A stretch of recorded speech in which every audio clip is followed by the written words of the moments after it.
honey. You got a little loose hair there. I can't look fabulous all the time, though.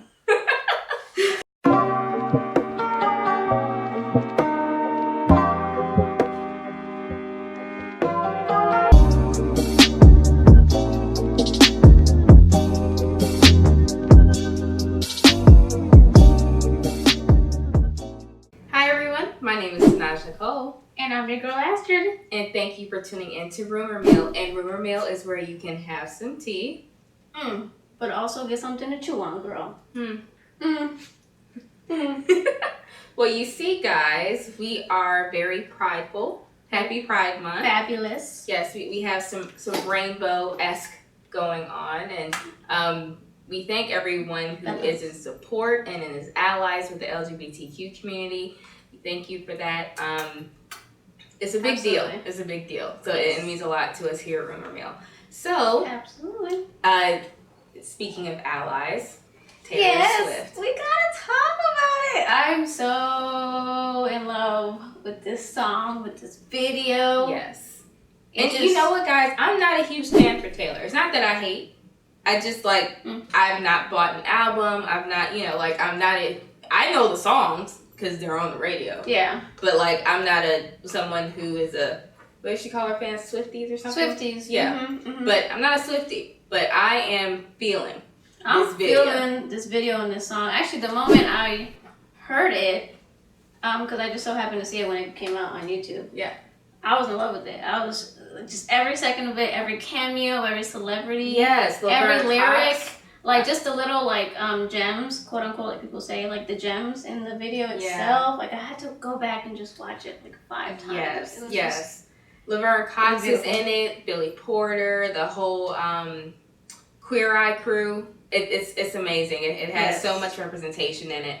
And I don't know how you can hate on it. I heard some people were saying that she totally ripped off of Beyonce, and I think you're digging here. I think people are digging. Can we just be something. happy that this was a mainstream artist that is putting out there that's a huge huge move. Her entire video was literally about encouraging gay pride. Yes, and I think come on, people, it's hard. And actually, Tanash, not to cut you off, but just to mention, the name of the video we're talking about is "You Need to Calm Down." Yeah, we forgot to mention that part. Oops. But what I was going to say was that many celebrities who come out in support of LGBT tend to actually be a part of the community. And it's different when someone is an ally. They're not in the community. They identify as straight and cisgender and all that stuff. And it's sometimes hard to find someone who has that kind of power, who will actually, put their quote-unquote reputation on the line. On the line. Their career on the line. Absolutely. Yeah, because people think, it's not as bad as it used to be. And I can tell you from experience, it certainly can be. So, it can be just as bad as the history books play it out. There's been... And also the fact that there's a difference, I think, in supporting it behind the scenes. Do you know what I mean? Yes, it is. Being one-on-one with somebody and saying, I totally support you. I have... nothing against you, and then when it comes to being public about it, how real are you about, supporting the whole movement? Yeah, so I just say, also, remember, Pride is about celebrating how far we've come, but we guys have a long way to go. So don't forget. Especially with the Equality Act, which I thought was awesome that she included it at the end of the, at the end of the video. I'm sorry, I cut you off. It's okay. We have a long way to go, guys. So make sure that, when you're celebrating and you're at the parades and stuff, remember to party with a purpose. Yeah, and if somebody's there that's getting on your nerves, you need to tell them you need to calm down. Absolutely. Oh, girl.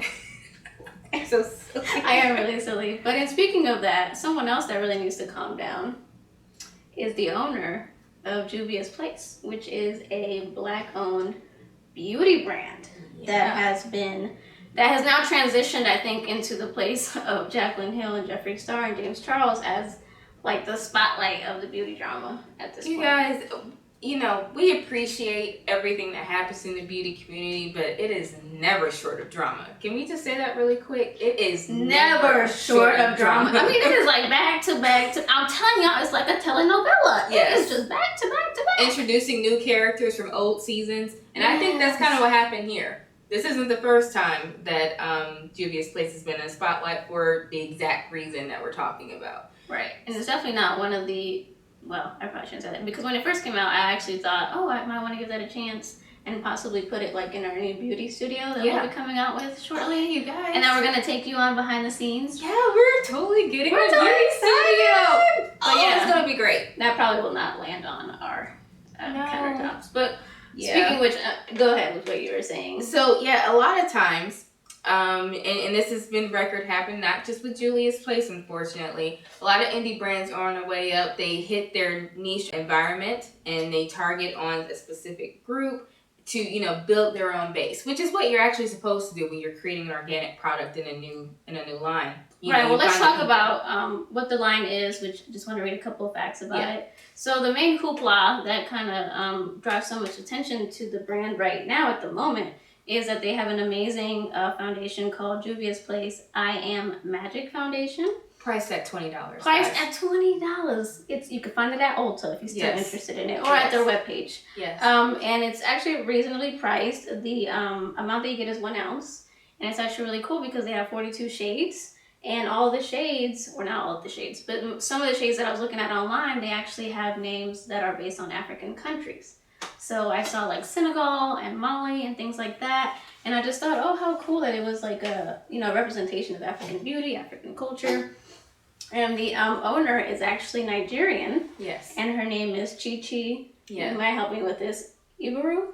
I would say Ibaru. Yeah. Okay, Ibaru. I would, yeah. And I'm sorry if I mispronounced that. But she basically, when you go to the About Us section, she said that she wanted to create these products and have them being inspired by the vibrancy of Africa. And so what I kind of saw it as was her target demographic was... that's totally explaining the niche that she's going after. People of the African diaspora. And if you don't know what that word is, please look it up. It's important because I had to. Yeah. So attaining to the African diaspora. So obviously you would want contenders who are of the diaspora to try out your product, review your products, and review it and promote it. And in the beginning, it was kind of this back and forth. Some were doing it there and here and there, but promotion habitually did not go out to YouTube men and women of color. And every now and again, when she would hit the spotlight of those whom she thanked for trying her product, they tend to not be people of color. They tend to not be. Yeah, and they didn't have a particular spectrum, spectrum that you were actually gearing towards. And one of the things that I kind of looked up and was, of course, researching about this was the fact that people were saying, like, oh, so you are going to use the small black influencers who put people onto your products and made them aware of who you are and quote unquote gave you clout. And now that you kind of made it to the top, now that you graduated out of that market, you kind of leave them behind. Yeah, kind of like you're just kicking them, and then you're like, okay, here's the real crowd that I really wanted to get in hold with. on, honey, you got a little loose hair there. I can't look fabulous all the time though.